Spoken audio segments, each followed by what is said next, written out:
Welcome to the Switch Podcast. I'm your man, D. Lou, here today with Philly's own Jobe Mixon, comedian out of Philadelphia. And we're here to discuss some of his upcoming shows and what he has planned for the future. Welcome, Jobe. Hey, what's up, y'all? How y'all doing? Thanks for having me. So why comedy? What made you decide that comedy was what you wanted to get into? Well, I couldn't strip no more because my knees got bad.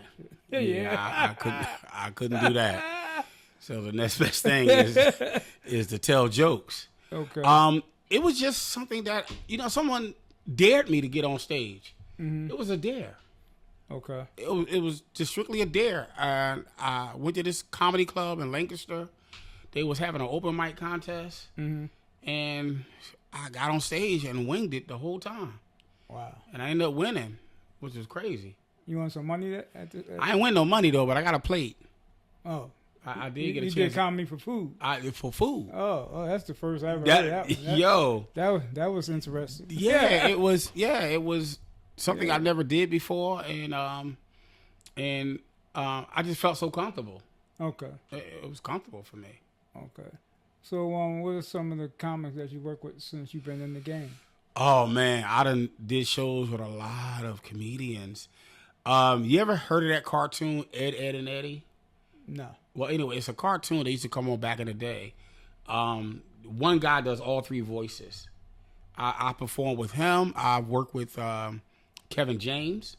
Okay. I've worked with the Asian guy from Hangover. Okay. I work with Sebastian Maniscalco. Okay. I work with him. I work with a lot of different people. Corey Holcomb, kattwilliams. Oh man, Bruce. Okay. Joe Torre. Y'all done been on stage with a lot of them. Okay. A lot of them. Earthquake. Which one of the funniest? What's one of the best shows that you did with one of them guys? It was the show I did in Germany with Joe Torre. Okay. Right. That was years ago. Yeah, that was a few years ago. Yeah, that was epic. Is he still in the game? Yeah, he's still in the game. He was just at the City Winery a couple months ago. Okay. I got a chance to open up for him. Wow. You know what I mean? Wow. It's out of all the celebrities that I've met as far as comedians, Joe is like the most down to earth one. Okay. He's like a regular. Whenever he come to Philly, he hit me up. Yo, man, I want you to come open up for me, or let's come, hang out, whatever the case may be. But he's the most down to earth one. Okay.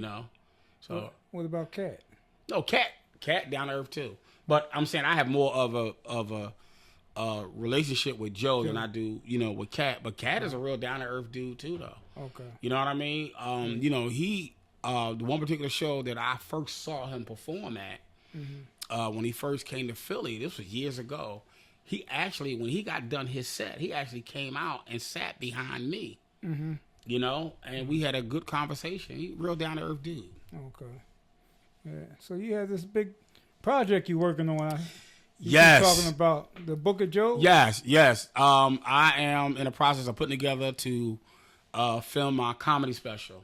Okay. It's going to be called The Book of Jobe, As Clean as It Gets. Okay. And if people don't know, I am a clean comedian. All the comedy that I do is all clean. Yeah, and I know that's hard. It has to be hard. Yeah, it could be. You know what? I tell you, it was difficult at first because a lot of people don't know this. I started out as a secular comedian, but it was like short-lived because for some crazy reason, I just didn't feel comfortable. Okay. I felt like I could reach more of a broader audience. You know what I mean? Because I grew up in a church background and stuff like that.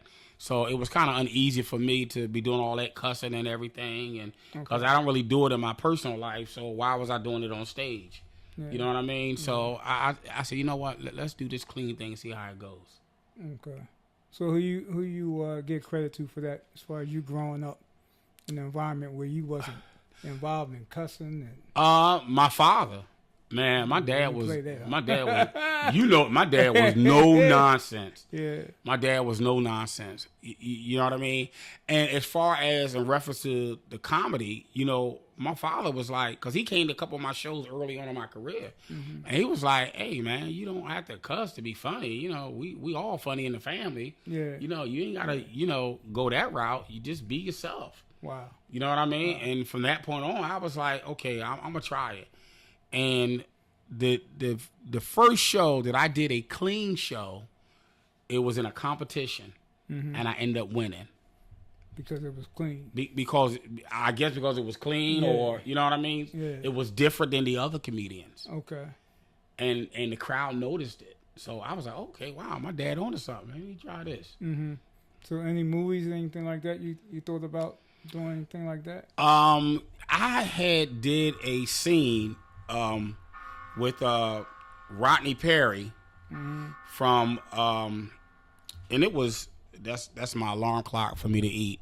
You know, it goes off every 35 minutes. Okay. But I had did a scene in this low budget movie with Rodney Perry. You know what I mean? I don't even remember what the name was or even what the movie was. It was a long time ago. Yeah. It's probably out there in somebody's garage or something like that. And, you know. Anything in the future that you might be thinking about? I would love to get into movies and stuff like that. And, like, I love improv. Okay. You know what I mean? I love stuff that's spontaneous, off the top of your head. And, you know what I mean? I love stuff like that. Okay. But I would love to, you know, definitely get into something like that with movies and stuff. But right now, I want to concentrate on putting everything together for my special. Okay. I'm excited about that. So when you think that might be dropping? Probably sometime in July or early August.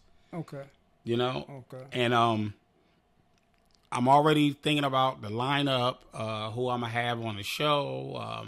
You know, I'm going to do the camera crew. You know, I'm going to try to do a Netflix special. You know what I mean? Okay. You know, and hopefully Netflix will pick it up. That's what I'm hoping. That it'll be that type of quality film. You know what I mean? That they'll actually pick it up and funny.